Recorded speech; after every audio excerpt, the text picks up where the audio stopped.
हो नहीं सकता। ब्रह्मा जी ने कहा हम स्वयं ब्रह्मा जी हैं लेकिन हम भी अमर नहीं हैं, तो तुमको अमर का आशीर्वाद कैसे दे सकते हैं? कहा अगर नहीं दे सकते हो तो ये सब तो सुनिए महाराज जी, नहीं तो अपने को क्या है फिर तपस्या करने बैठ जाएंगे। ब्रह्मा जी ने कहा मांग लाला क्या चाहिए? कहा महाराज सुन लीजिए हमारा मांग, हम न कोई अस्त्र से मरे न कोई शस्त्र से मरे। ब्रह्मा जी ने कहा तथास्तु। कहा ब्रह्मा जी मैं तुम्हारे बनाई हुई सृष्टि से मैं ना मरूं। ब्रह्मा जी ने कहा तथास्तु। कहा ना मैं दिन में मरूं न रात में मरूं। कहा तथास्तु। कहा मैं 12 महीने में न मरूं। कहा तथास्तु। कहा ना अस्त्र से मरूं ना शस्त्र से मरूं। कहा तथास्तु। कहा ना धरती में मरूं ना आकाश में। ब्रह्मा जी ने कहा तथास्तु। कहा ना घरे अंदर मरूं ना बाहर मरूं। ब्रह्मा जी ने कहा तथास्तु। और महाराज ये बताओ महाराज किसी अस्त्र शस्त्र से न मरूं। ब्रह्मा जी ने कहा बस कर भैया, तूने तो वरदान की झड़ी मांग लिया, ऐसे दुर्लभ वर तो शायद पहली बार किसी को मैंने दिया है। ताते दुर्लभा पुरुषा यार से ऐसे दुर्लभ वरदान तो कभी कभी शायद किसी को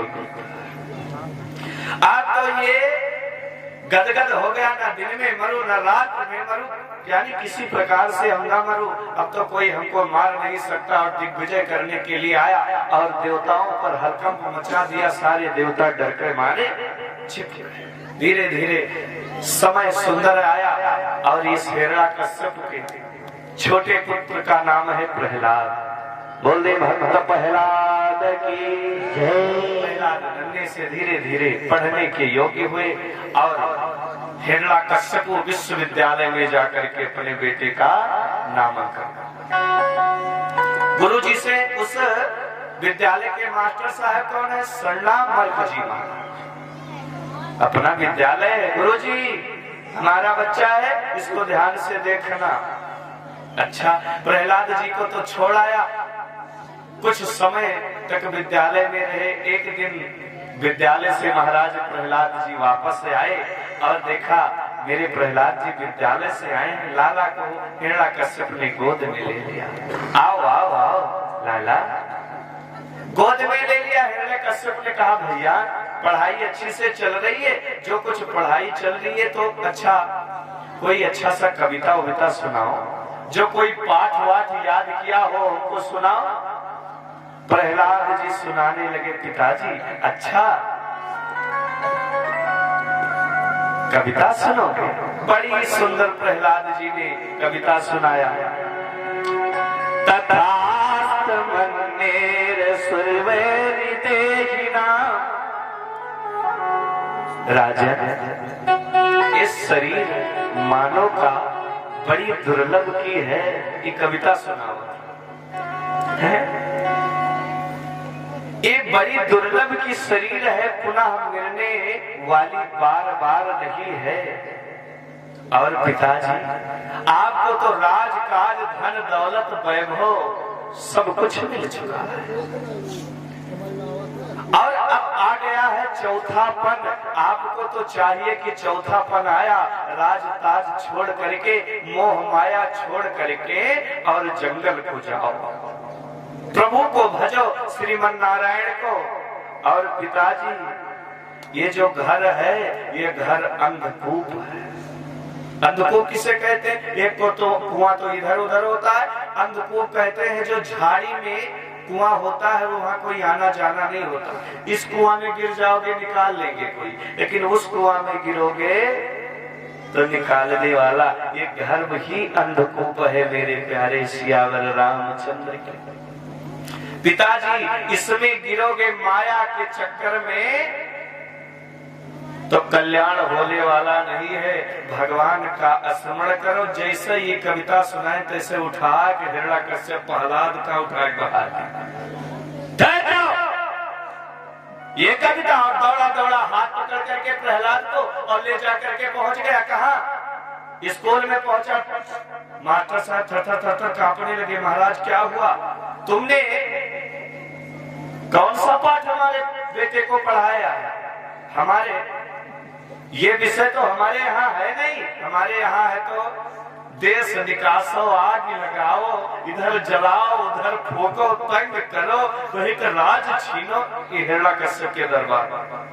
ये तो कह रहा है कि जो चौथा पना गया है, घर को छोड़ करके जंगल भगवान को बजो।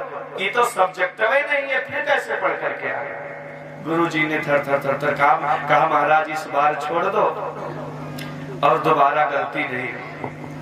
दोबारा छोड़ करके चले गए। फिर समय आया, इस बार फिर आया मिलने के लिए। प्रहलाद को गोद में लिया। लाला अब तो कोई अच्छा सा कविता याद किया होगा और सुनाओ। प्रहलाद जी ने कहा पिताजी जब नी कविता सुनाई थे तो मारे पीछे लागत हो।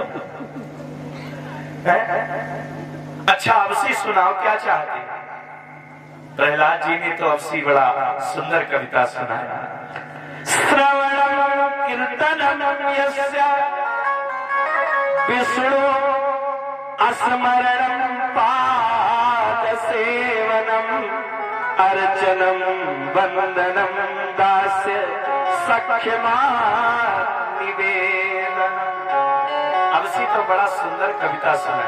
पिताजी प्रभु को भजने के लिए हमको 9 जगह से आश्रय मिला है, जिसको हम नवधा भक्ति कहते हैं। प्रभु मेरे कन्हैया को, मेरे प्रभु को अगर न भज पाओ तो उनके कथा को श्रवण, उनके लीला गुणधाम को श्रवण करो, उससे भी कल्याण। अगर ये नहीं हो पाता है तो कीर्तन, मेरे हरि जी का कीर्तन करो। जो कीर्तन करते हैं उनको नर्तकी में नहीं जाना पड़ता। अगर ये न हो तो विष्णु पाद सेवनम, भगवान के चरण को सेवन करो।